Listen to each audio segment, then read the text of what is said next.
Amen, amen, amen, amen, amen. Je pense qu'on peut mieux le faire. Amen. Est-ce qu'on peut acclamer le Seigneur? Amen, amen, amen, amen. Amen. Que toute la gloire revienne à Dieu. Merci, grâce, la chorale, vous pouvez vous installer. Merci. Si on peut m'aider avec l'Oke Vebrasi Kamanaso. Chakale Vebrazu Kameshia Vebre. Je rends grâce à Dieu encore pour la grâce qu'il me fait encore ce matin de pouvoir vous apporter encore sa parole. Amen. Je rends grâce à Dieu, comme je le dis par coutume, c'est une grâce que le Seigneur nous fait quand nous nous tenons là devant, ici sur l'autel, pour pouvoir apporter sa parole. Amen. C'est une lourde responsabilité que nous avons et je rends grâce à Dieu pour cette grâce qu'il me fait encore ce matin. Amen. Et je rends grâce à Dieu aussi pour la vie du pasteur Daniel Guilain Kalala et pour la vie aussi de maman Carole. Amen. Qui sont nos parents spirituels. Amen. Si on peut me régler un peu le micro. Et je rends grâce à Dieu aussi pour vos vies, vous qui êtes là aujourd'hui et pour ceux qui nous suivent au suite. Amen. Amen. Amen. Amen. Alors, ce matin, c'est un peu spécial. Je vois un peu comment cette matinée s'est passée. Et j'ose croire peut-être que ce message va nous bouleverser, transformer nos vies. Amen. Alors, le thème que nous avons durant ces 21 jours, là où le Seigneur nous a conduits, c'est faire le constat de sa condition et de son environnement. Amen. Et le sous-thème que le Seigneur m'inspire pour ce matin, c'est « Lève-toi ». Amen. Est-ce que tu peux dire à ton voisin « Lève-toi ». Amen. Est-ce que tu peux le dire encore avec conviction? Lève-toi. Amen. C'est le sous-thème que le Seigneur m'inspire pour aujourd'hui. Amen. Faire le constat de sa condition et de son environnement. C'est le thème que nous avons pendant ces 21 jours. Et nous avons vu que ce jeûne est un peu particulier. Je l'ai dit, j'ai fait plusieurs jeûnes dans ma vie. Mais celui-là, il est spécial. Et je ne saurais pas vous dire pourquoi. Mais ce jeûne-là est spécial. Amen. Et comme j'étais en train de vous l'expliquer pendant les prières que nous étions en train de faire, ce jeûne est venu comme un peu nous stopper. Amen. Pour faire un état des lieux. Pour observer. Qu'est-ce qui va dans ma vie? Qu'est-ce qui ne va pas? Qu'est-ce qui va dans l'assemblée? Qu'est-ce qui ne va pas? C'était un temps d'observation. Un temps de diagnostic. Un temps d'état des lieux. Là où le Seigneur nous a ouvert les yeux sur notre condition, sur notre environnement. Amen. Et un stop ne veut pas dire qu'on va s'arrêter là, non. Même quand vous roulez en voiture, un stop c'est juste un temps d'arrêt. Donc c'est juste un temps d'arrêt pour que vous puissiez mieux maintenant marcher. Avancer maintenant d'une manière différente. Amen. Et ce jeûne, c'est ça en fait le but de ce jeûne. Qu'on puisse marcher encore différemment. Amen. Peut-être que tu avais pris une mauvaise direction, mais qu'à travers ce jeûne, au sortir de ce jeûne, tu prends la meilleure décision pour ta vie, pour ta destinée. Amen.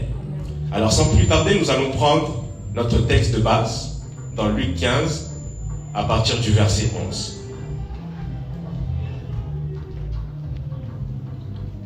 Luc 15 à partir du verset 11, si on peut se lever pour honorer la parole.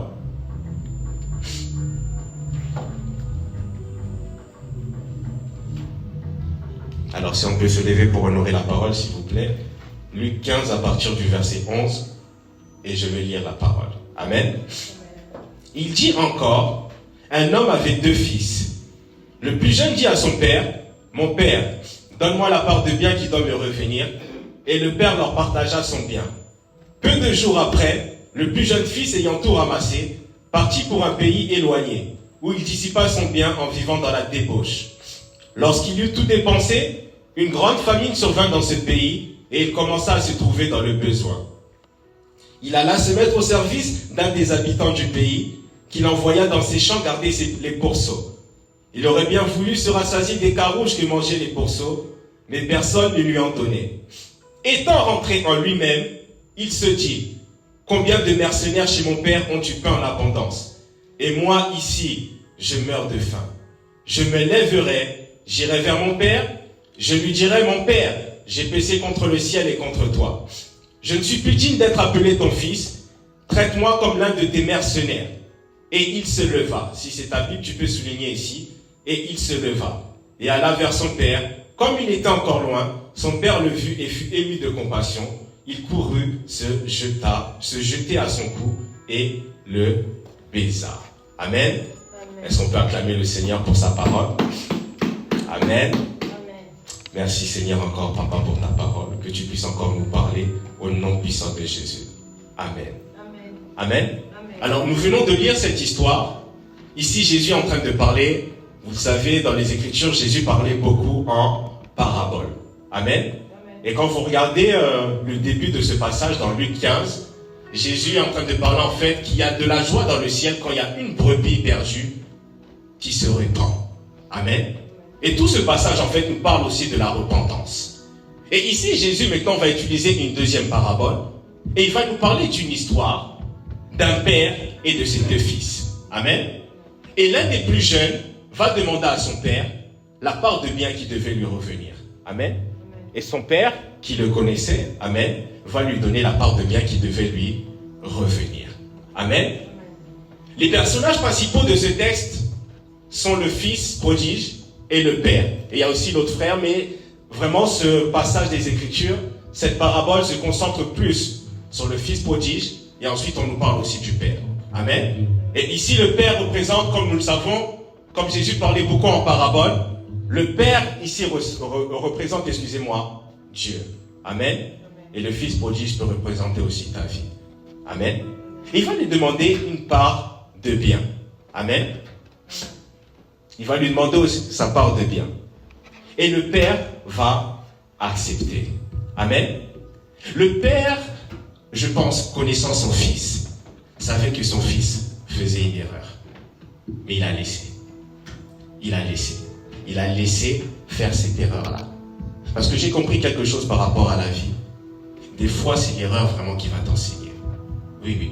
Le fils prodige ici, il est rentré. La Bible nous dit étant rentré en lui-même. Il faut prendre le contexte. Il est loin de son père. Son père n'est pas à côté de lui.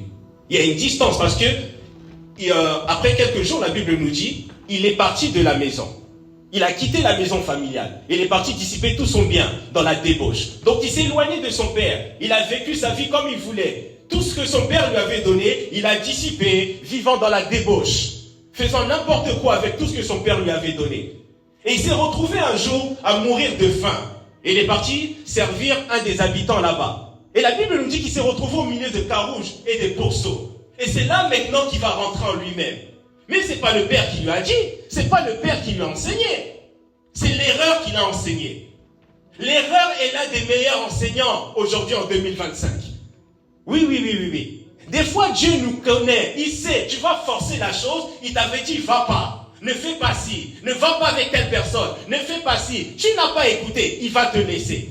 C'est pas lui qui va t'enseigner, c'est l'erreur qui va t'enseigner. Et toi-même dans l'erreur va commencer à t'enseigner. Tu vois, quand tu étais là-bas, il ne fallait pas sortir. Quand tu étais là, il ne fallait pas faire ça. Il ne fallait pas prendre ce choix. Il ne fallait pas faire ceci. Et tout ça, c'est la voie de l'erreur qui est en train de t'enseigner. Et ici, le fils prodige, c'était la voie de l'erreur qui était en train de l'enseigner. Ce n'était pas le père, parce que le père était loin. Et le père ne l'a pas suivi là-bas dans sa débauche. Le père est resté au même endroit, là où il était. Il a laissé son fils faire sa vie. Il a dit, tu vas voir, l'erreur va t'enseigner. Et c'est exactement aussi la même chose que Dieu fait des fois. Nous forçons des fois, il dit, ok d'accord, je vous laisse. Mais je laisse l'un de mes meilleurs enseignants vous enseigner l'erreur. Et l'erreur va commencer à t'enseigner. Va te dire, tu vois, il ne fallait pas faire ci, il ne fallait pas faire ça. Oui. Il y a des choses que des fois tu comprends dans la vie, c'est l'erreur qui t'a enseigné. L'erreur peut te donner une sagesse que peut-être aucun homme ne t'aurait donnée. L'erreur te donnera une intelligence peut-être qu'aucun homme ne peut te donner. L'erreur te donnera des choses qu'aucun enseignant te donnera. Il n'y a que lui qui peut te donner ça. Voilà pourquoi des fois Dieu permet, il te laisse comme ça. Il te laisse comme ça aller dans l'erreur. Regardez l'histoire avec Abraham. Un jour, Abraham arrive dans la maison avec Abimelech, la Bible nous dit. Il allait faire encore la même histoire que quand il était en Égypte là-bas. Laisser sa femme. Mais cette fois-ci, Dieu n'a pas permis. Donc Dieu est capable d'arrêter. Quand Dieu veut t'arrêter, il va t'arrêter. Mais quand Dieu veut te laisser, il va te laisser aussi. Parce qu'avec Ismaël, Dieu n'a rien dit. Il a laissé Abraham faire cette erreur. Il a laissé Abraham engendrer Ismaël. Donc il a laissé. Donc des fois Dieu, il a la capacité de t'arrêter. Mais des fois il va le laisser pour que l'erreur puisse t'enseigner. Pour que tu puisses comprendre. Ah, l'erreur que j'avais faite. Et c'est pas facile. Amen. Et quand nous sommes dans ce texte-là, pour gagner un peu du temps, c'est le verset 18 à 20 qui va m'intéresser. La Bible me dit, ici, non, 17 même. Étant rentré en lui-même, il se dit, Joshua, tu peux, c'est bon. Étant rentré en lui-même, il se dit, combien de mercenaires chez mon père ont du pain en abondance, et moi ici je meurs de faim. Je me lèverai, j'irai vers mon père, et je lui dirai, mon père, j'ai péché contre le ciel et contre toi. Je ne suis plus digne d'être appelé ton fils. Traite-moi comme l'un de tes mercenaires. Et il se leva, alla vers son père. Comme il était encore loin, son père le vit et fut ému de compassion. Amen. Moi, c'est entre le verset 18 et le verset 20, c'est là où le Seigneur m'a interpellé. Amen. Quand il rentre en lui-même, l'erreur commence à l'enseigner. Amen. Il commence à faire comme nous avons fait pendant 2 semaines, le constat de ma vie, le constat de ma condition, comment je suis en train de marcher. Et ça, c'est l'erreur qui est en train de t'enseigner. L'erreur qui est en train de t'enseigner. Mais ce qui m'intéresse, il dira, je me lèverai, j'irai vers mon père, et je lui dirai, mon père, j'ai péché contre le ciel et contre toi. Et au verset 20, il va se lever.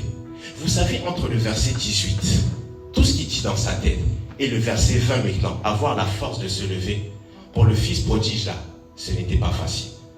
Je vais vous dire pourquoi. Regardez au verset 19. Il va dire, je ne suis plus digne d'être appelé ton fils. Traite-moi comme l'un de tes mercenaires. Ça, je n'avais pas compris. Regardez. Il va dire, je ne suis pas digne d'être appelé ton fils. Le poids de la culpabilité. Oui. Ici, c'est le poids de la culpabilité qui est en train de parler. Il rentre en lui-même. Il fait le constat. L'erreur l'enseigne. Mais il y a le poids de la culpabilité. 1, il y a le poids de la culpabilité. On peut dire même le poids de la honte. 2, il va dire quoi? Traite-moi comme l'un de tes mercenaires. Ça veut dire, il s'est dévalorisé. Il n'avait plus confiance en lui. Le fils prodigue s'est dévalorisé. Pourquoi? Parce que comment il peut dire, traite-moi comme l'un de tes mercenaires? Mais tu es un fils. Tu ne peux pas devenir mercenaire. Ça veut dire qu'il y a le poids de la culpabilité. Et il se dévalorise. Il se méprise. Et il y a tout ce poids-là. Maintenant, comment je vais me lever? Avec tout ce poids-là que j'ai, vous pensez que c'est facile?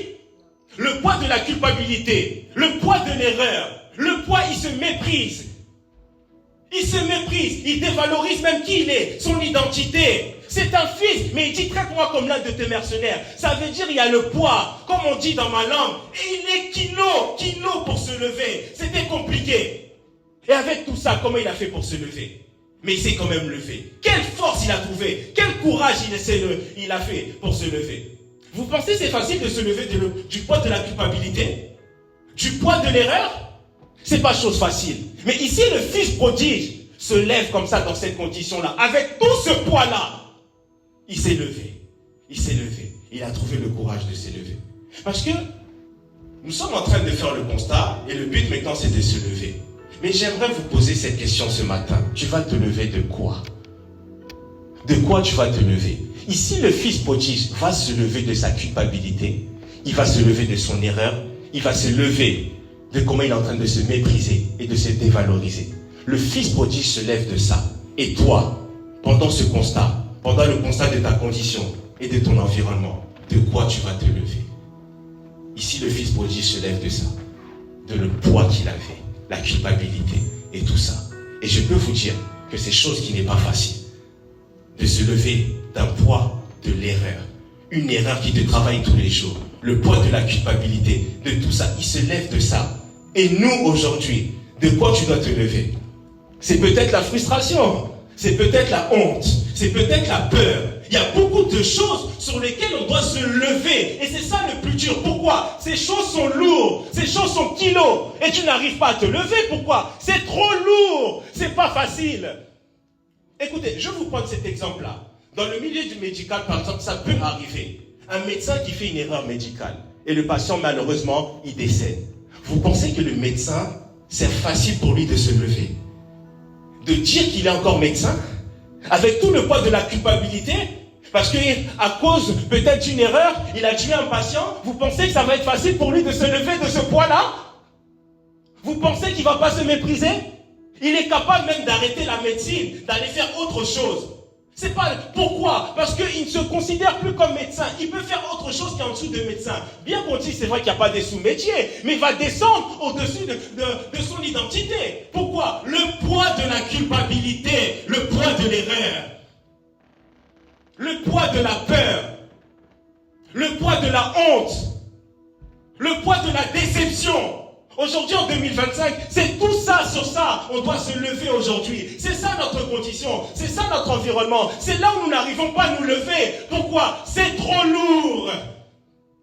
Mais comment le fils prodige a fait pour se lever? Quelle force il a trouvé pour se lever? Quel courage il a fait pour se lever? C'est le même courage qu'aujourd'hui nous devons avoir. C'est ça que nous devons chercher aujourd'hui. Parce que tu as fait une erreur, mais ce poids-là ne te quitte pas. Tu n'arrives pas à te lever. Tu te regardes, tu te dévalorises. Je ne suis plus digne d'être berger. Je ne suis plus digne d'être pasteur. Je ne suis plus digne d'être une femme. Je ne suis plus digne d'être un mari. Je ne suis plus digne. C'est trop dur.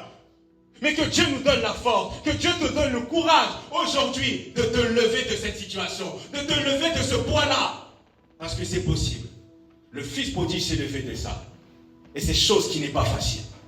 Oui, parce que quand on lit entre les lignes, quand nous lisons ce texte-là, c'est vrai, souvent nous parlons beaucoup que oui, il a vécu dans la débauche, et ensuite il est retourné vers son père. Mais quand on va en profondeur, on lit entre les lignes, mais il s'est levé de quelque chose qui était trop lourd en fait. Et aujourd'hui, c'est ça notre condition aussi. Nous devons nous lever aussi des poids, kilos, ce qui nous retient encore, couchés encore. Alors que Dieu nous donne la force, que Dieu nous donne le courage de nous lever. Amen. Amen. C'est pas facile, je le sais, mais Dieu va nous aider ce matin à nous lever de ces poids-là, parce que tu as fait une erreur, parce que tu as la honte, tu as peur, tu as la déception. Il y a tous ces sentiments-là en fait. Toute cette semaine, le Seigneur m'a conduit comme ça, à me parler de la frustration, à nous parler de nos états d'âme, à nous parler de beaucoup... En fait, c'est toutes ces choses-là qui ont un poids. On n'arrive pas à se lever de ça. Vous voyez? Travailler, c'est compliqué parce que tu as ce poids-là. Servir Dieu, c'est compliqué parce que tu as ce poids-là. À la maison, c'est compliqué parce que tu as ce poids-là de la culpabilité, de l'erreur que tu as fait. Et c'est pas facile.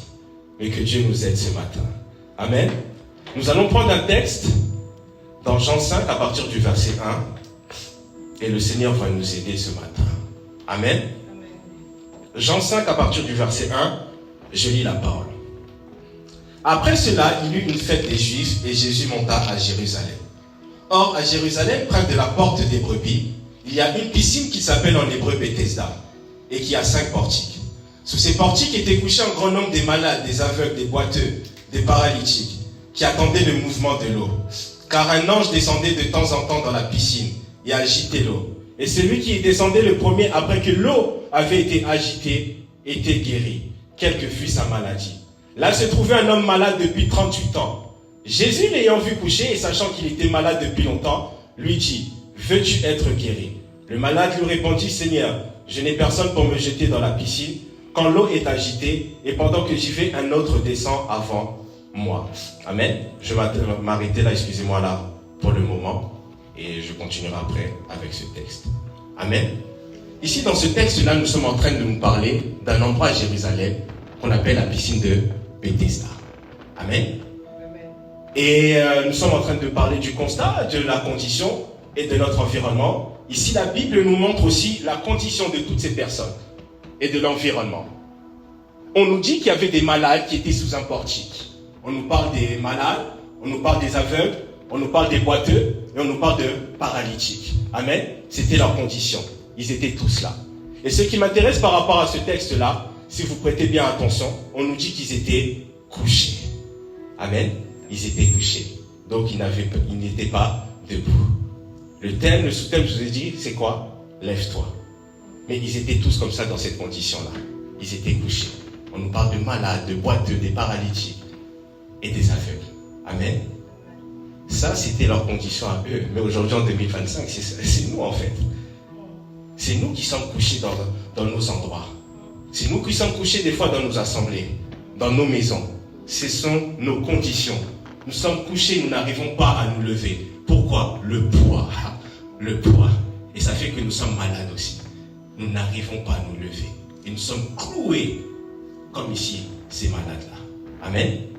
Et on nous dit, ils étaient là, ils étaient tous couchés. Amen.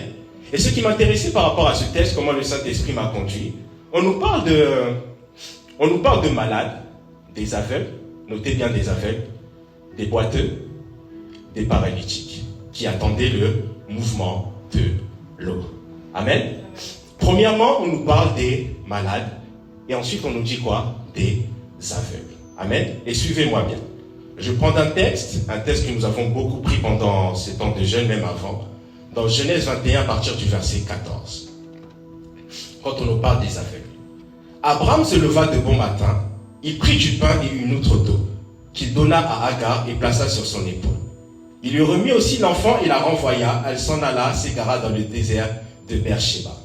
Quand l'eau de l'outre fut épuisée, elle laissa l'enfant sous un des arbrisseaux et alla s'asseoir vis-à-vis à une portée d'arbre, car elle disait que je ne vois pas mourir mon enfant. Elle s'assit donc vis-à-vis de lui, et leva la voix et pleura. Dieu entendit la voix de l'enfant, et l'ange de Dieu appela du ciel Agar, et lui dit, qu'as-tu Agar? Ne crains point, car Dieu a entendu la voix de l'enfant dans le lieu où il est. Lève-toi, prends l'enfant, saisis-le de ta main, car je ferai de lui une grande nation. Et Dieu lui ouvrit les yeux, et elle vit un puits d'eau, elle la remplit d'eau l'autre, et donna à boire à l'enfant. Dieu fut avec l'enfant qui grandit, habita dans le désert, et devint tireur d'Arc. Amen. Pendant ce temps de jeûne, nous avons beaucoup parlé de l'histoire d'Agar. Amen. Et nous avons beaucoup parlé sur le fait que Dieu doit nous ouvrir les yeux. Amen. Et dans cette condition-là où elle était Agar était aveugle. Agar ne voyait pas une situation. Agar ne voyait pas le puits d'eau. Amen. Mais ce qui va m'intéresser par rapport à ce texte. Au verset 18, l'ange de Dieu va venir vers Agar. Il va lui dire, lève-toi, prends l'enfant, saisis-le de ta main, car je ferai de lui une grande nation. Et ensuite, on va nous dire, Dieu lui ouvrit les yeux. Oui. D'abord, il fallait que Agar puisse se lever. Et ensuite, c'est là que Dieu va lui ouvrir les yeux. Tant que Agar ne se levait pas, Dieu n'allait pas aussi intervenir dans sa situation. Il fallait que d'abord Agar puisse se lever. C'est bien écrit, l'ange de Dieu lui dit, lève-toi et prends l'enfant. Et par la suite, ensuite, Dieu lui a ouvert les yeux. Ne vous inquiétez pas, vous allez comprendre. Ça, c'est la première catégorie. Je vous ai dit quoi? Des aveugles. Amen. Deuxième catégorie, on nous a dit quoi? Des boiteux. Amen. Je suis dans Acte 3 à partir du verset 1. Pierre et Jean montaient ensemble au temple à l'heure de la prière. C'était la 9e heure. Il y avait un homme boiteux de naissance qu'on portait et qu'on plaçait tous les jours à la porte du temple appelé la Belle, pour qu'il demandât l'aumône à ceux qui entraient dans le temple. Cet homme, voyant Pierre et Jean qui allaient y entrer, leur demanda l'aumône. Pierre, de même que Jean, fixa les yeux sur lui et dit, regarde-nous. Et il les regardait attentivement, s'attendant à recevoir d'eux quelque chose. Alors Pierre lui dit, je n'ai ni argent, ni or, mais ce que j'ai, je te le donne au nom de Jésus-Christ de Nazareth. Lève-toi et marche. Et le prenant par la main droite, il le fit lever. Au même instant, ses pieds et ses chevilles devinrent fermes. D'un saut, il fut debout et il se mit à marcher. Il entra avec eux dans le temple, marchant, sautant et louant Dieu. Tout le monde le vit marchant et louant Dieu. Il reconnaissait que c'était celui qui était assis à la belle porte du temple pour demander l'aumône, et il fut rempli d'étonnement et de surprise au sujet de ce qui lui était arrivé. Amen. Deuxième catégorie, je vous ai dit quoi? Les boiteux. Et ici, dans ce texte, dans Actes, on nous parle d'un boiteux qui était là. Amen. Pierre et Jean vont le rencontrer. Et c'est encore la même histoire encore que je vous dis depuis tout à l'heure. Lève-toi et marche. Et par la suite, après, il a été guéri. Suivez-moi bien, suivez-moi bien. Dernière catégorie, on nous parle de qui? Des paralytiques. Amen. Et je suis dans Marc 2 à partir du verset 1. Quelques jours après, Jésus revint à Capernaum. On apprit qu'il était à la maison et il assembla un si grand nombre de personnes que l'espace devant la porte ne pouvait plus les contenir. Il leur annonçait la parole. Des gens vinrent à lui amenant un paralytique porté par 4 hommes. Comme ils ne pouvaient l'aborder à cause de la foule, ils le découvrirent le toit de la maison où il était. Et ils descendirent par cette ouverture le lit sur lequel le paralytique était couché. Jésus, voyant leur foi, dit au paralytique, mon enfant, tes péchés sont pardonnés. Il y a quelques scribes qui étaient assis et qui se disaient au-dedans d'eux, comment cet homme part-il ainsi, il blasphème? Qui peut pardonner les péchés si ce n'est Dieu seul?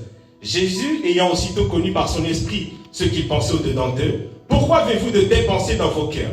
Lequel est le plus aisé de dire au paralytique, tes péchés sont pardonnés, ou de dire, lève-toi, prends ton lit et marche? Or, afin que vous sachiez que le Fils de l'homme a sur la terre le pouvoir de pardonner les péchés. Je te l'ordonne, dit-il au paralytique, lève-toi, prends ton lit et va dans ta maison. Et à l'instant, il se leva, prit son lit et sortit en présence de tout le monde de sorte qu'il était dans l'étonnement et glorifiait Dieu, disant, nous n'avons jamais vu rien de pareil.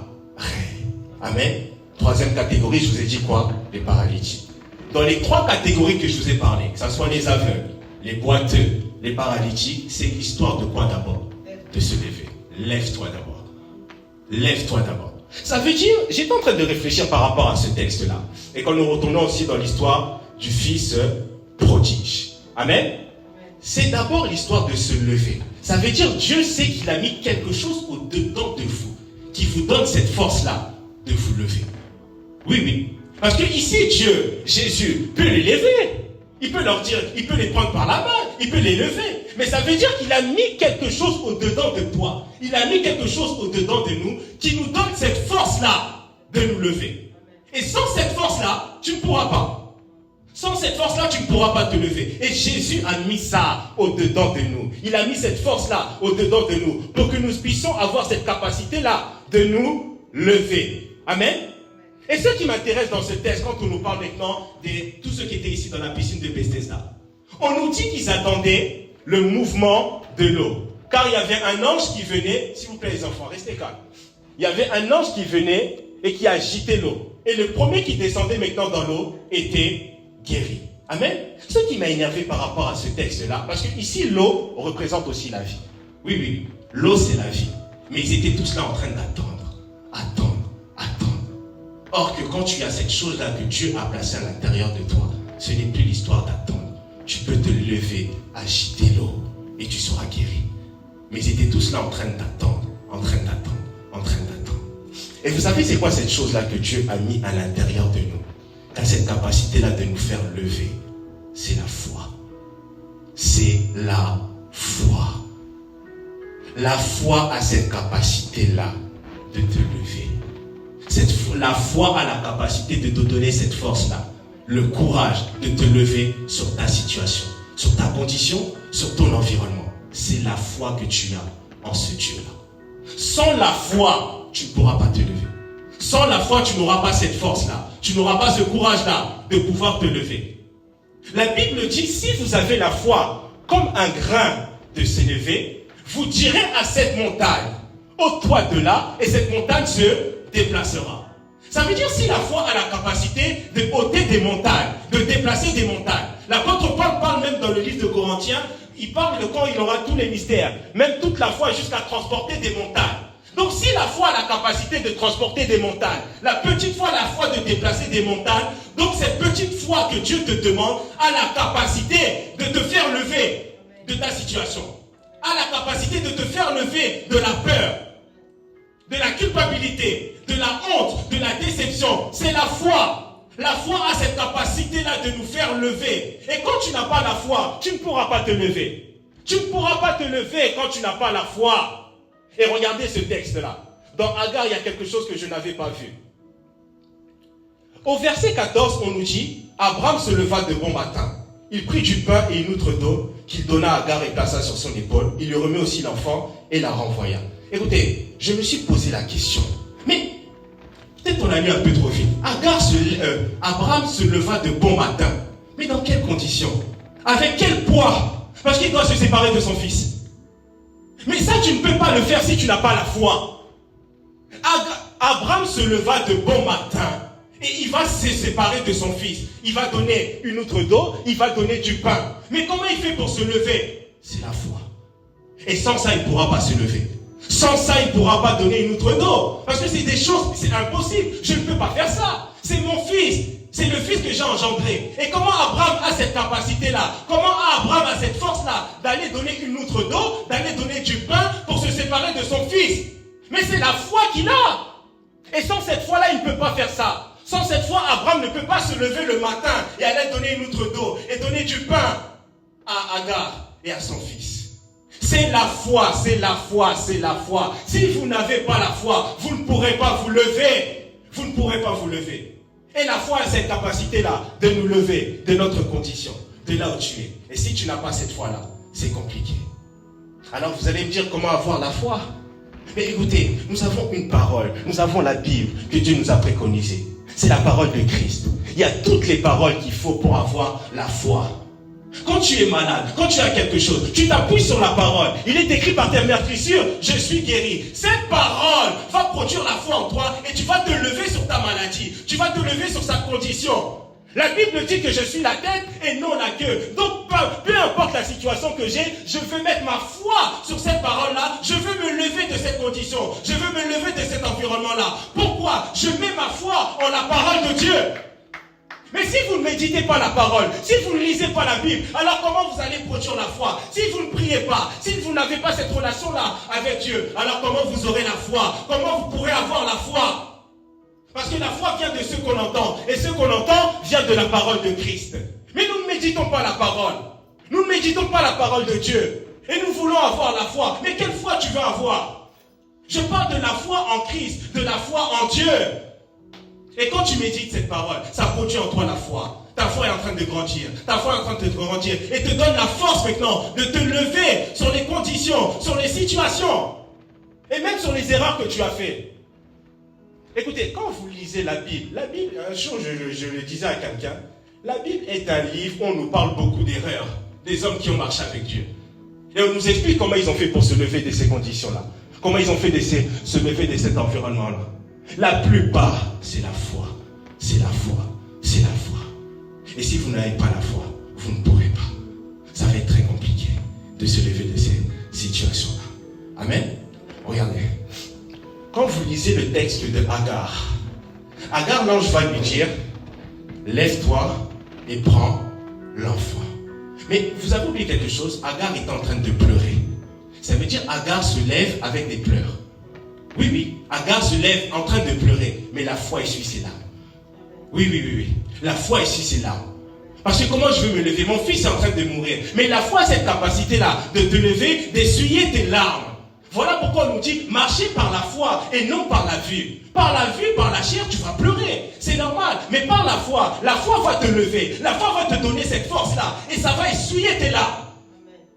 C'est la foi qui va nous soutenir. C'est la foi, le Fils prodige, qui a permis qu'il se lève de cette culpabilité-là, qu'il se lève de ce poids-là. C'est la foi en ce Dieu-là. Et si nous n'avons pas la foi, nous ne pourrons pas nous lever de certaines conditions, de certains environnements. Amen. Regardez. Quand nous avons pris l'histoire par rapport au paralytique, on nous dit que le paralytique, là, lui, il était dans une condition qui était très compliquée. Amen. La Bible nous dit qu'il y avait 4 de ses amis qui étaient là, qui étaient en train de soutenir son lit. Et lui, il était sur le lit, il était allongé. Amen. Et la Bible nous dit quoi? Jésus, voyant leur foi. Amen. Ça veut dire en réalité, vous savez quand vous vous levez par la foi, amen, le poids de la culpabilité là, le poids de la honte, le poids de tout ça, c'est la foi qui est en train de porter ça. Oui, parce que ici dans l'histoire du paralytique, Jésus dit, voyant leur foi. Ça veut dire ils voyaient toutes leurs mains, ils voyaient la foi en fait, qui est en train de soutenir ce paralytique, qui est en train de soutenir sa condition. Et c'est exactement aussi la même chose que fait la foi aussi dans ta vie. Tu ne comprends pas comment tu fais pour te lever de toutes ces déceptions, de toute cette culpabilité. Pourquoi? Tu ne sens plus en fait ta culpabilité. Pourquoi? Parce que c'est la foi qui prend le relais. C'est la foi qui est en train de porter ta condition. Elle est en train de porter le paralytique. Et tu es en train d'avancer maintenant. Pourquoi? La foi prend le relais. Si la foi peut porter des montagnes, si la foi peut transporter des montagnes, alors la foi peut transporter la honte, la foi peut transporter ta peur, la foi peut transporter tous tes doutes, la foi peut transporter toute la culpabilité. La foi a cette force-là, mais toi tu n'as pas. Voilà pourquoi tu dois avoir la foi. Voilà pourquoi tu dois avoir la foi. Que Dieu bénisse ta foi. Voilà pourquoi tu dois avoir la foi. Parce que la foi a cette force-là de soutenir nos conditions, de soutenir notre environnement. Eh oui, c'est la foi. Vous pensez des fois quand on vient ici, on vient prêcher, vous pensez qu'on n'a pas des problèmes, vous pensez qu'on n'a pas toutes ces choses? Demandez à la servante Daniel le problème qu'il a eu ce matin. Mais c'est la foi qui soutient tout ça. Je ne suis même plus là-bas. Mais c'est la foi qui porte ce problème-là. Et moi, je dois prêcher la parole. Je dois annoncer la parole. La foi me soutient. Quand vous avez la foi, voilà pourquoi je vous dis, ayez une relation avec ce Dieu-là. Tout ce qu'on fait est spirituel. Méditez la parole. Cultivez votre foi parce que c'est la foi qui va prendre le relais. Et qui va porter vos problèmes. Qui va porter votre condition. Et vous n'allez plus sentir ce poids-là. Voilà pourquoi aujourd'hui le Seigneur me parle de la foi. Nous parle de la foi. Et quand vous avez la foi, vous allez voir que vos problèmes, là où c'était trop lourd, la foi va prendre le relais. Ouais, la foi prend le relais. La foi prend le relais. Et c'est ce que Dieu te dit ce matin. Et la foi en lui. Et la foi en ce Dieu-là. La foi est forte. La foi est forte. Joshua, debout. La foi est forte. La foi est forte. Amen. Quand j'ai lu ce texte-là, j'ai dit, waouh, la foi, lui, a la capacité de porter les maladies. A la capacité de porter toutes choses. Quand nous avons la foi en ce Dieu-là,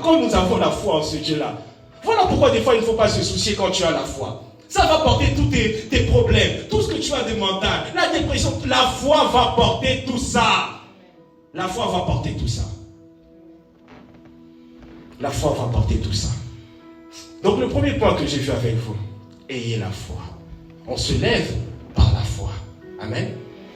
Parce que si je vous dis, levez-vous comme ça, vous allez me dire, ok, peut-être avec la force que je... Non, lève-toi par la foi.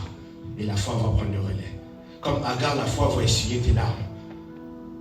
On nous parle des aveugles des fois que Jésus est en train de guérir. Jésus leur dira, lève-toi et allez à un endroit, allez là-bas. Mais comment ils peuvent voir? La foi voit. La foi va te guider. Ouais, la foi va te guider. La foi va te dire, va là-bas, va ici, va comme ça, fais comme si. La foi va te guider. La foi est trop forte. Ouais, la foi est trop forte. Amen. Regardez. Ensuite, je continue dans mon texte. Kale vebras kudejiva brazoki. Oreke masia valasko deva. La suka le vebreya mashika vebre. Soka le vebrazuka le vebrazike. Reka manose vebras kudeka vaisha vebrea. Suka la vebreya zekeleve. Kola vebrazike leva la su. Suka la vebreya zekeleva. Ibrada zekeleve brazuka. Mabrozeki. Amen. La Bible nous dit quoi après? Il y avait un malade qui était là pendant 38 ans. Amen. Un malade qui était là pendant 38 ans. Vous savez, il y a quelque chose, c'est peut-être dur à accepter. On dit souvent qu'avec le temps, ça va aller. C'est vrai, des fois, oui, c'est vrai. À condition aussi que tu te lèves. À condition aussi que tu poses la bonne action. Parce que le malade, là, il pouvait dire avec le temps. J'ai regardé, j'ai dit 38 ans. Je ne suis même pas encore arrivé à cet âge-là. Ça veut dire pendant 38 ans, lui, il était couché. Il a passé sa vie comme ça, couché. En tout cas, une partie de sa vie. On ne sait pas quel âge il a. J'ai même pas encore 38 ans. Je me suis mis un peu. J'ai dit, non. 38 ans, couché, comme ça. Oh, j'ai dit, c'est dur. C'est pas facile. 38 ans, il est resté couché. Parce que des fois, on dit, avec le temps, ça va aller. À condition que tu poses les bonnes actions. Amen. Et regardez maintenant ce qui va m'intéresser. On dit, Jésus l'ayant vu coucher, et sachant qu'il était malade depuis longtemps, lui dit, veux-tu être guéri? Le malade lui répondit, Seigneur, je n'ai personne pour me jeter dans la piscine quand l'eau est agitée. Et pendant que j'y vais, un autre descend avant moi. Jésus lui dit, lève-toi, lui dit Jésus, prends ton lit et marche. Aussitôt cet homme fut guéri, il prit son lit et marcha. Amen. On nous dit que Jésus va voir ce malade-là de 38 ans. Et la question m'a un peu intrigué. Jésus va lui dire, veux-tu être guéri? Amen. Et quand je lisais ce texte avant, je disais, il est en train de donner des excuses, j'ai pas un tel, j'ai personne pour m'aider. Regardez ce que le Seigneur m'a révélé. Je vous ai pris tout à l'heure l'histoire du paralytique, d'un autre paralytique, qui avait des personnes qui étaient en train de le soutenir. Donc il avait la foi. Oui, pour soutenir sa situation. En réalité, qu'est-ce qu'il est en train de dire lui? Je n'ai pas la foi. Ouais. En réalité, il est en train de dire ça. Je n'ai pas la foi. Et Jésus a compris, en réalité, que ce malade n'avait pas la foi. Voilà pourquoi il est resté 38 ans dans cette condition. Voilà pourquoi il est resté 38 ans couché. Et des fois, c'est aussi notre condition, c'est aussi notre environnement. Nous n'avons pas la foi et nous restons couchés dans nos environnements, couchés dans notre condition. Ça peut perdurer des années, jusqu'à ce que tu aies la foi. Jusqu'à ce que tu aies la foi. Et c'est là que Jésus maintenant va lui dire, lève-toi, prends ton lit et marche. Je vous ai dit, la Bible dit quoi? La foi vient de ce qu'on entend, et ce qu'on entend vient de la parole de Christ. Automatiquement, il entend cette parole, ça produit en lui la foi. Pendant 38 ans, c'est ça qui lui manquait. La foi pour le soutenir comme l'autre paralytique qu'on nous a parlé. Parce que lui était soutenu par la foi. La foi était en train de porter ses problèmes. Mais lui, il n'avait pas la foi. Alors Jésus va lui communiquer cette foi. Il va entendre la parole. Il va l'accepter. Il va avoir la foi. Et là où il était malade pendant 38 ans, 38 ans de galère, 38 ans là ça n'allait pas, il va avoir la foi et Jésus va changer sa condition, Jésus va changer son environnement. C'est exactement aussi la même chose que Jésus fait aussi dans ta vie.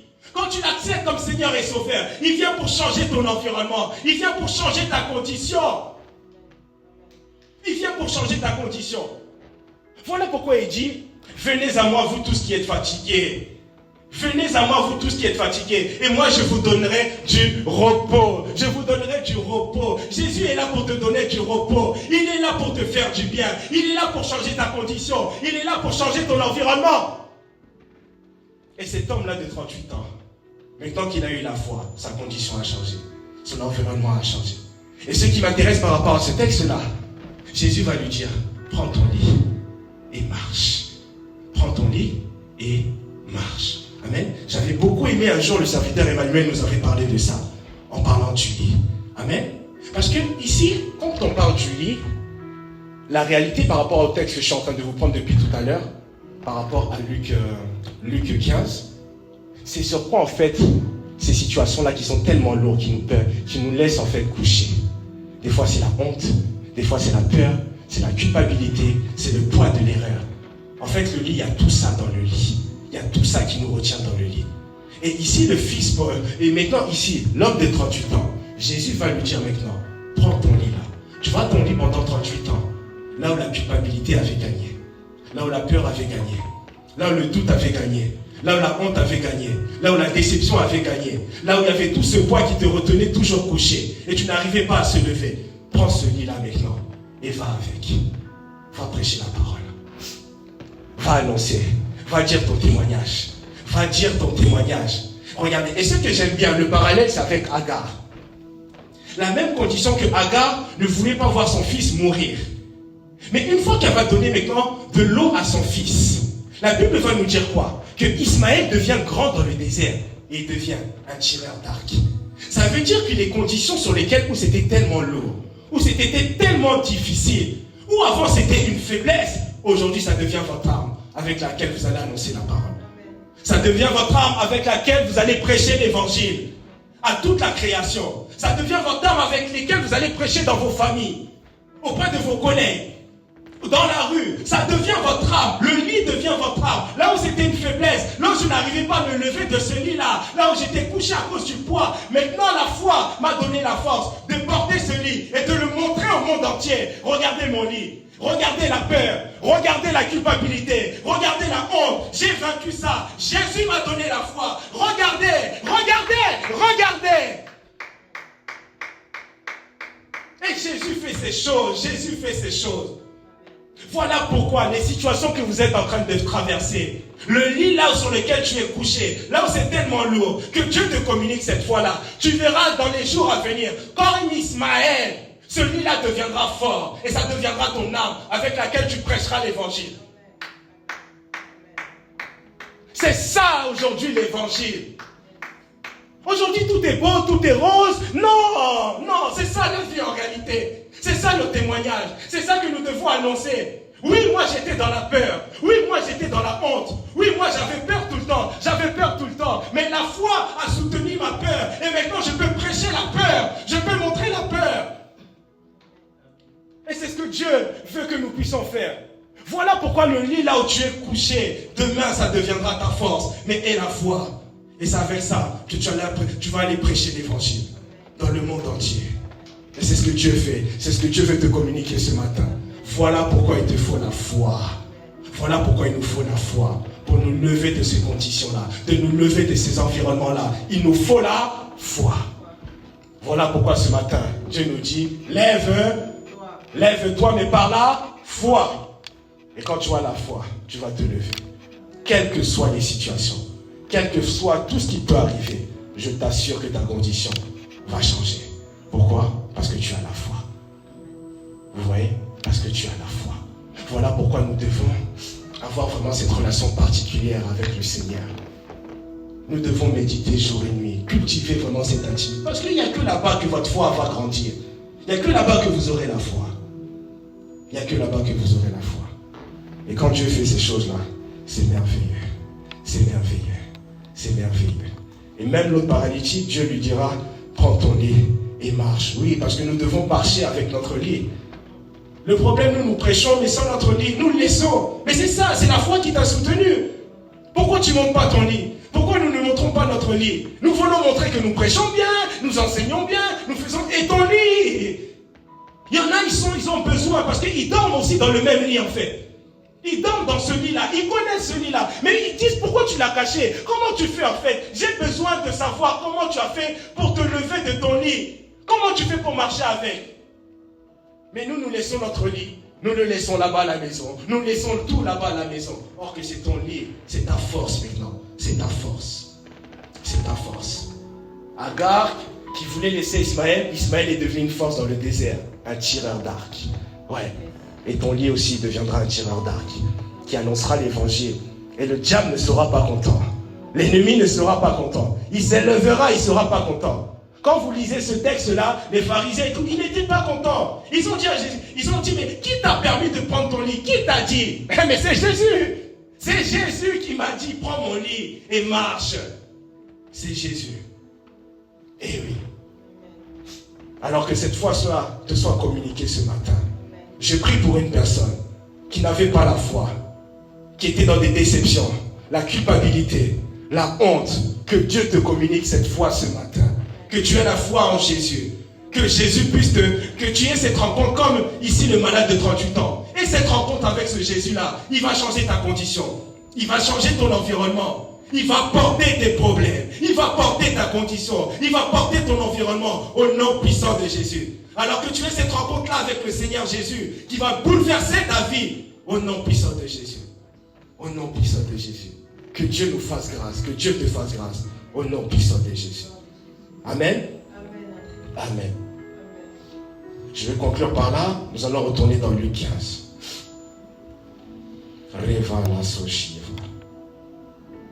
La Bible nous dit, et il se leva et alla vers son père. Comme il était encore loin, son père le vit et fut ému de compassion. Il courut, se jeta à son cou et le baisa. Amen. Comme je vous ai dit, la force de se lever. Amen. Mais c'était quoi en fait? C'était la foi. Parce que sur le trajet, en fait, qu'est-ce qui soutenait là ce poids-là? Parce que ce poids-là était là. La culpabilité de l'erreur était là. Ce poids-là était là. Mais qu'est-ce qui a soutenu pendant qu'il était en train de marcher? C'est la foi. C'est la foi. C'est la foi. Et maintenant, quand il va voir son père, il va lui dire, je ne suis pas digne d'être ton fils. Regardez, lisons. Le fils lui dit, mon père, j'ai péché contre le ciel et contre toi. Je ne suis pas digne d'être appelé ton fils. Mais le père dit à ses serviteurs, apportez vite la plus belle robe et la revêtez. Mettez-lui un anneau au doigt et des souliers aux pieds. Amen. Je vais conclure ce message par là. Le fils prodige pensait qu'il n'était plus digne d'être son fils, le fils du père. Et des fois, nous, à cause des fois aussi la culpabilité de l'erreur, la culpabilité de tout ce que nous sommes en train de faire, nous pensons en fait que nous ne sommes plus des fils de Dieu. Ici, ce qui m'a intéressé, le père va venir et va dire, apportez vite la plus belle des robes. Amen. Il ne va pas dire une robe, hein. Il va dire la plus belle des robes. Et il va dire quoi? Leur revêtez.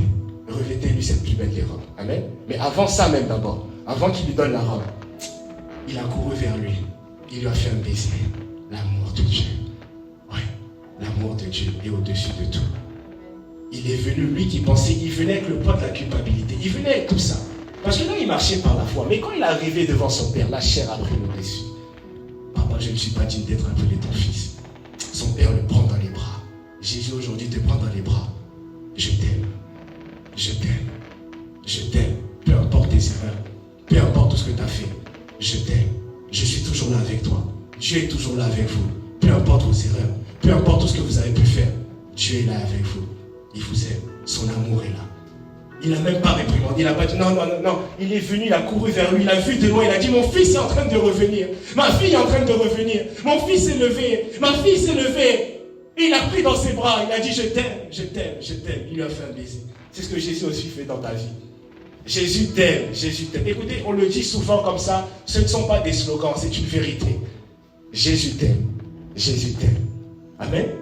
Et ce qui m'intéresse maintenant, c'est là que le fils prodige maintenant va confesser, il va dire j'ai péché contre toi. Pardonne-moi, je ne suis pas digne d'être appelé ton fils. Il va dire apportez la plus belle des robes et mettez-lui cette robe-là. Revêtez-lui cette robe-là. Écoutez, vous savez, quand on parle de la plus belle des robes, aujourd'hui, vous savez, Dieu ne vous regarde plus comme des pécheurs. Non, Dieu nous regarde comme des saints aujourd'hui. À cause de l'œuvre de la croix, à cause de ce que Christ a fait à la croix aujourd'hui, nous ne sommes plus considérés comme des pécheurs, mais nous sommes des saints aujourd'hui. Amen. Nous sommes des saints aujourd'hui. Nous ne sommes plus considérés comme des pécheurs. Ça, c'était notre nature ancienne, notre nature pécheresse. Mais aujourd'hui, nous avons une nouvelle nature en Christ. Nous sommes des saints. Nous sommes des saints. Et j'aimerais vous dire quelque chose. Vous savez, tu ne peux pas forcer pour être saint. C'est ta nature. Tu ne peux pas forcer. Écoutez, c'est un exemple un peu bizarre, mais je suis un homme. Je ne peux pas forcer pour être un homme. Ça serait bizarre. Parce que c'est ma nature. Je n'ai pas à forcer pour être un homme. C'est ma nature. Alors tu ne peux pas forcer pour être saint. C'est ta nouvelle nature que tu as aujourd'hui en Christ. C'est la nouvelle nature que Christ t'a donnée. Donc tu ne peux pas forcer pour être saint. Si tu forces pour être saint, c'est qu'il y a un problème au niveau que tu ne sais pas qui tu es et qui tu es devenu en Christ. Parce qu'aujourd'hui c'est ta nature. Donc tu ne peux pas forcer pour être saint. C'est ta nature.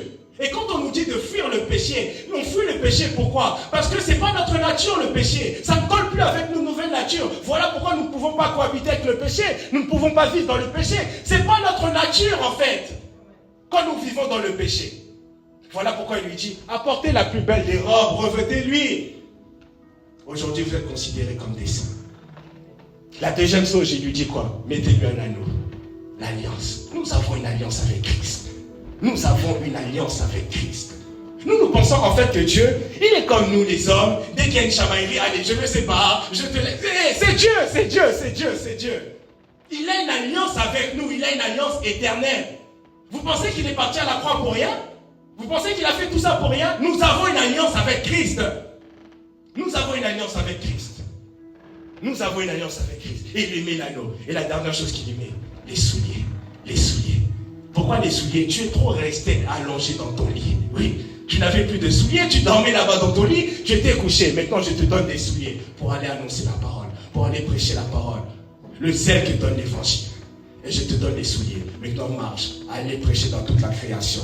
Allez faire de toutes les nations des disciples en les baptisant au nom du Père, du Fils et du Saint-Esprit. Amen. Amen. Alors que Dieu aujourd'hui, ce matin, vous communique cette foi-là. Je ne sais pas de quelles conditions tu dois te lever. De quel lit tu dois te lever. Mais aujourd'hui, Dieu te donne une clé. Dieu te donne la solution et la foi. Et la foi va prendre le relais. La foi va te lever. Même dans la situation que nous sommes en train de vivre, ayons seulement la foi. Et la foi, vous verrez, on va se lever. On va marcher et on fera les choses. Amen. Que Dieu vous bénisse. Amen, amen, amen, amen. Est-ce qu'on peut se lever? Amen. Nous allons seulement remercier le Seigneur par rapport à ce message. Amen. Nous allons remercier le Seigneur par rapport à ce message. Et si quelqu'un, sa foi était combattue, nous allons prier que Dieu augmente ta foi alors. Parce que c'est ça que tu as besoin. La foi en ce Dieu-là. La foi en Christ pour ta situation. Peu importe les situations. Peu importe tout ce que tu as fait. Et la foi. Et la foi. Des fois, même la foi que Dieu te pardonne. Oui, crois que Dieu te pardonne. Crois que Dieu t'a pardonné. Et la foi. Lève-toi de cette situation-là. Lève-toi de cette situation. Quand j'étais en train de méditer, vraiment ce malade de 38 ans, ça m'a fait mal au cœur. Parce que je me suis dit, dans notre génération, il y a beaucoup de personnes, des années, ils n'arrivent pas à se lever de certaines conditions.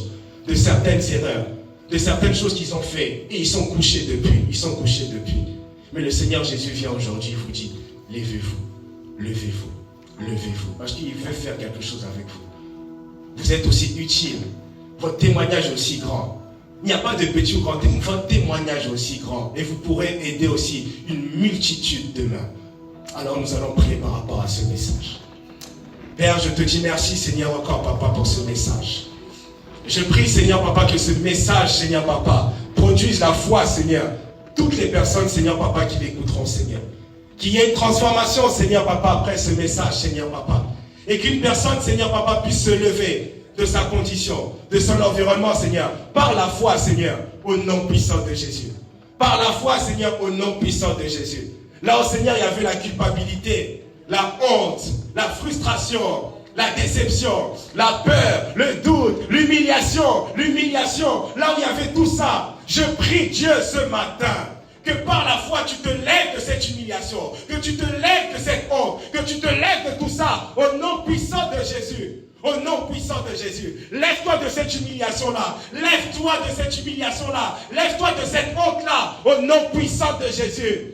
Par la foi, tu peux te lever. Par la foi, tu vas te lever. Par la foi, et tu verras que la foi va prendre le relais et va porter cette humiliation-là, va porter cette honte-là. Par la foi. Par la foi. C'est la foi que tu as besoin ce matin. Tu as besoin de la foi en ce Dieu-là. Comme ces malades-là, comme le malade, le paralytique. Tu as besoin que la foi puisse porter ces situations-là. Parce que c'est trop lourd. Tu n'auras pas la force. Mais la foi a la force.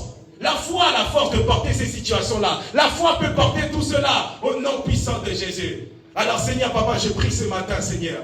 Je prie Seigneur Papa ce matin que tu lèves une personne, Seigneur, par la foi. Que tu lèves une personne par la foi. Oh Seigneur, ce qui monte dans mon cœur, le poids des fois de l'humiliation. Le Seigneur Jésus te dit ce matin, lève-toi par la foi.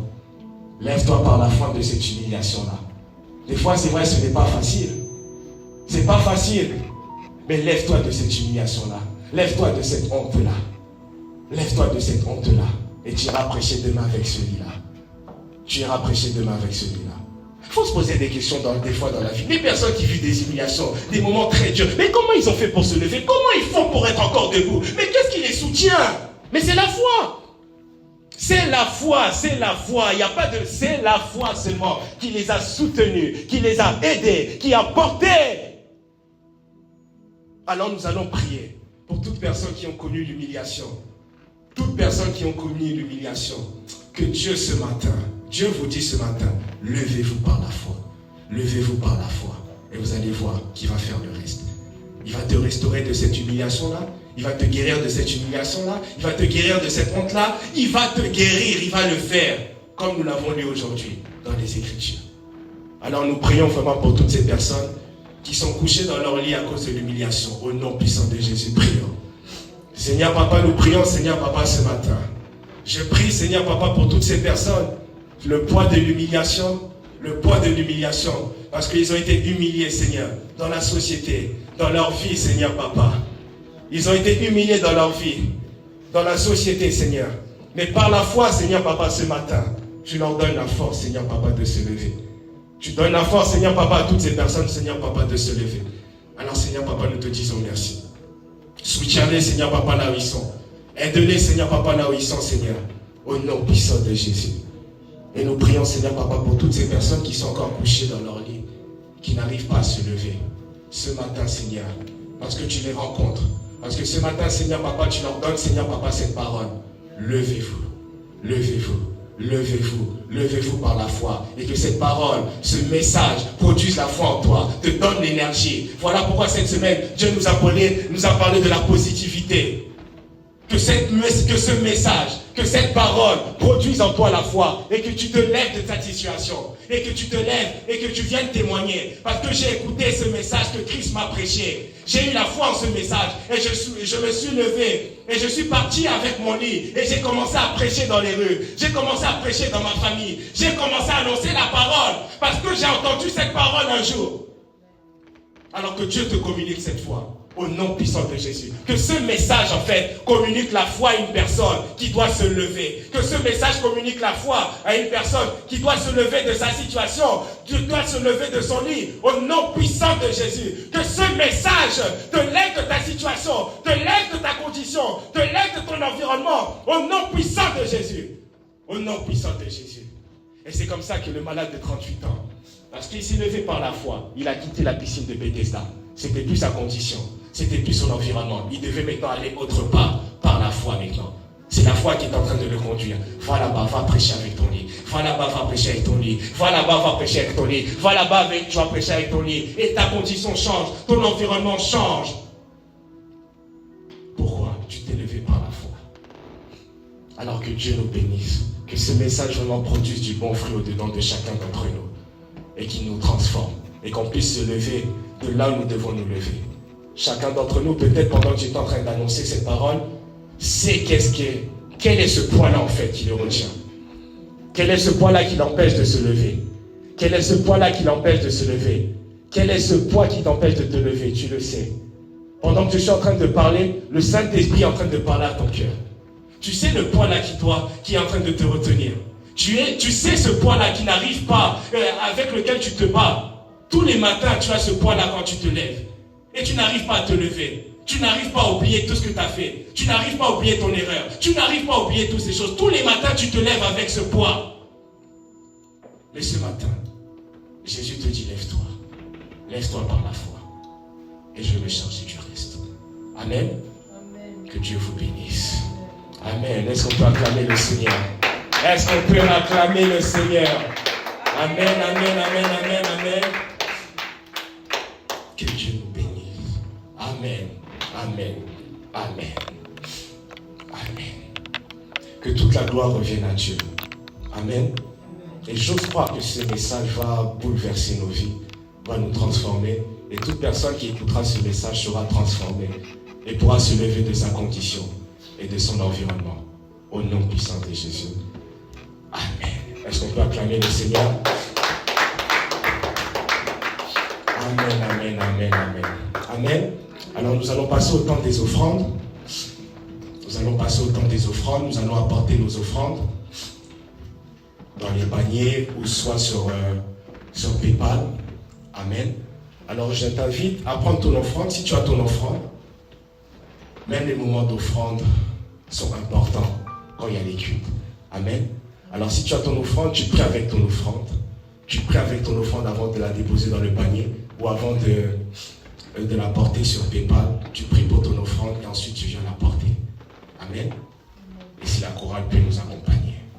Il est vivant, il est vivant, il est vivant, il est vivant, il est vivant, alléluia, alléluia, il est vivant, alléluia, alléluia, il est présent, il est présent, il est présent, il est présent.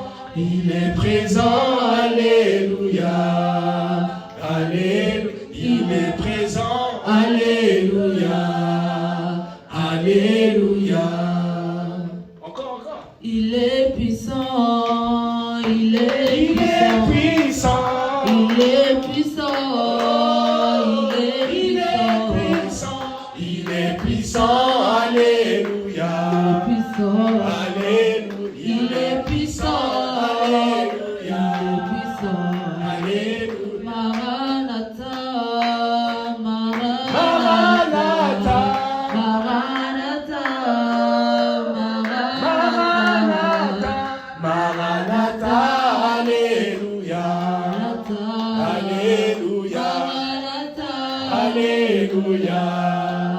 Encore les plus ce soir. Il est présent, il est présent, il est présent, il est présent, il est présent, alléluia, alléluia, alléluia, il est présent, alléluia, alléluia, alléluia. Est-ce qu'on peut acclamer le Seigneur? Amen, amen.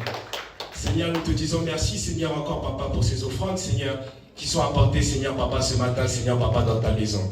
Nous prions, Seigneur, Papa, que ces offrandes, Seigneur, Papa, puissent produire, Seigneur, Papa, du bon fruit. Et qu'on puisse les utiliser, Seigneur, Papa, avec ton intelligence, Seigneur, Papa, et ta sagesse, Seigneur. Et que ces offrandes, Seigneur, Papa, puissent servir, Seigneur, Papa, pour l'avancement, Seigneur, Papa, de ton œuvre. Au nom puissant de Jésus, nous t'avons ainsi prié. Amen. Amen, amen, amen. Est-ce qu'on peut acclamer le Seigneur? Amen, amen, amen. Alors, pour les communiquer, nous nous retrouvons, donc nous sommes dans notre dernière semaine de jeûne, que nous allons commencer là à partir de minuit. Amen. C'est la dernière ligne droite. La Bible dit qu'il vaut mieux la fin d'une chose que son commencement. Amen. J'aimerais vraiment que cette dernière semaine, nous puissions être vraiment tous impliqués. Amen. Que nous soyons vraiment présents lors des prières, lors des réunions. Amen. Afin que nous ne puissions pas louper vraiment tout ce que le Seigneur voudrait faire vraiment avec nous. Amen. Donc vraiment que nous puissions être connectés. Continuons à appeler toutes les personnes qui n'ont pas pu être là, toutes les personnes qui n'ont pas pu être présentes. Continuons à prendre de leurs nouvelles. Continuons à manifester notre amour envers eux. Amen. Et petit à petit, les gens viendront. Amen. Amen. Avant de clôturer, nous allons appeler la servante Grâce. Amen. C'est son anniversaire aujourd'hui. Amen. Est-ce qu'on peut acclamer le Seigneur? Amen, amen, amen. Joyeux anniversaire. Joyeux anniversaire. Joyeux anniversaire, Grâce. Joyeux anniversaire. Que Dieu te bénisse. Que Dieu te bénisse. Que Dieu te bénisse. Que Dieu te bénisse. Amen. Est-ce qu'on peut acclamer le Seigneur pour grâce? Amen, amen. Alors, est-ce qu'on peut élever nos voix et déclarer des paroles de bénédiction pour la vie de Grâce et remercier le Seigneur car il a accordé encore une année de plus? Alors, prions. Père, nous te disons merci, Seigneur, encore, Papa, pour la vie, Seigneur, Papa, de ta servante Grâce, Seigneur, Papa. Nous te disons merci, Seigneur, Papa, parce que tu l'as accordé, Seigneur, Papa, encore une année de plus, Seigneur, encore aujourd'hui, Seigneur. Alors, laisse que, Papa, toute la gloire, Papa, puisse te revenir, Seigneur, à toi et à toi seul, Seigneur, au nom puissant de Jésus. Alors, Seigneur, Papa, nous te disons merci, Seigneur, encore, Papa, pour ce que tu as fait, Seigneur, Papa, encore dans sa vie, Seigneur, Papa. Merci, Seigneur, encore. Nous prions, Seigneur, Papa, que cette année, nouvelle année, Seigneur, soit marquée, Seigneur, Papa, par des choses agréables, Seigneur. Des surprises agréables, Seigneur, au nom puissant de Jésus. Et si tu as permis, Seigneur, Papa, que ce jour, elle puisse écouter, Seigneur, Papa, ce message. Alors que Grâce par la foi puisse se lever de son lit et aller prêcher, Seigneur, dans toute la création, Seigneur. Prêcher, Seigneur, Papa, avec son lit. Montrer, Seigneur, Papa, avec son lit, au nom puissant de Jésus. Que tu puisses te lever de ton lit aujourd'hui, parce que tu as entendu cette parole, le jour de ton anniversaire. Alors que tu te lèves de ton lit et que tu marches avec ton lit, que tu montres ton lit au monde entier, au nom puissant de Jésus. Montre ton lit, là où le poids de la condition, le poids de ta condition t'empêchait de te lever, mais que ce matin, que tu te lèves au nom puissant de Jésus. Lève-toi et marche et prends ton lit. Lève-toi et marche et prends ton lit. Et que Dieu puisse t'accompagner au nom puissant de Jésus. Nous t'avons ainsi prié. Amen. Amen, amen. Est-ce qu'on peut acclamer le Seigneur? Amen, amen, amen, amen, amen. Alors nous allons nous lever, nous allons clôturer. Je vais laisser Maman Carole clôturer. Amen. Est-ce qu'on peut acclamer le Seigneur?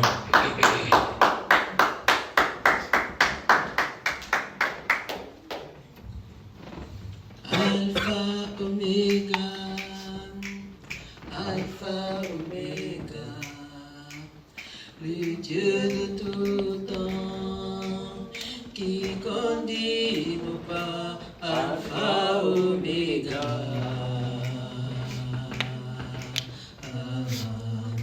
Alpha, Omega,